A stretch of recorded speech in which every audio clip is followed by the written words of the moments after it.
Hello YouTube, Gearshed here again, just doing a little quick in-field review of this Naturehike Cloud Up 2.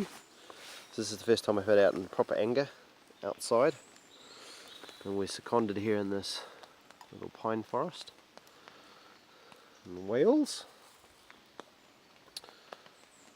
and it's been raining. What's the time now? Let's have a quick look.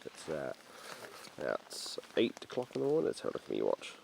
12 past 8 in the morning. So it's been raining for about 8 hours. So it started around about midnight. Right. Give you a look. Now, mod wise, I have done some Velcro sections that are underneath the tie points in here, so they connect the fly with Velcro to the poles, and I've sealed those with some sill net, keep the rain out. And what that does is it just basically stops the fly sliding over the poles, so it makes the fly sort of part of the frame instead of just being an add-on.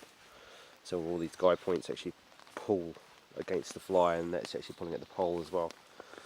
And then the other thing I also did is put some line locks on the end here, so the fly is separate from the inner, because what was happening is the inner was connected with a clip, and that was making the inner, the outer sag onto the inner.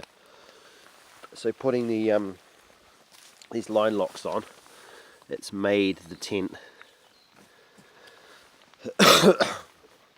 excuse me, made the tent, the fly, keep a bit more separation between the fly and the inner. So yeah, that's worked well. So it's good. I mean, dry as anything on the inside. Floor's dry.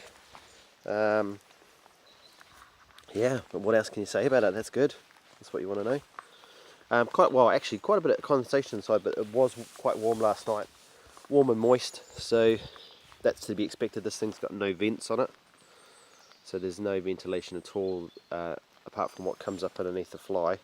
There's no dedicated vent or anything like that, so that's not. That's probably something to think about as well. That if you're very hot and humid conditions, it's probably not the most ideal thing, especially because you don't have a double-ended zipper at the top, so you can't vent it at the top at all. You just basically can zip it from the bottom, so that's one thing to look at. But inside wise, I mean, there was no condensation actually inside the inner tent.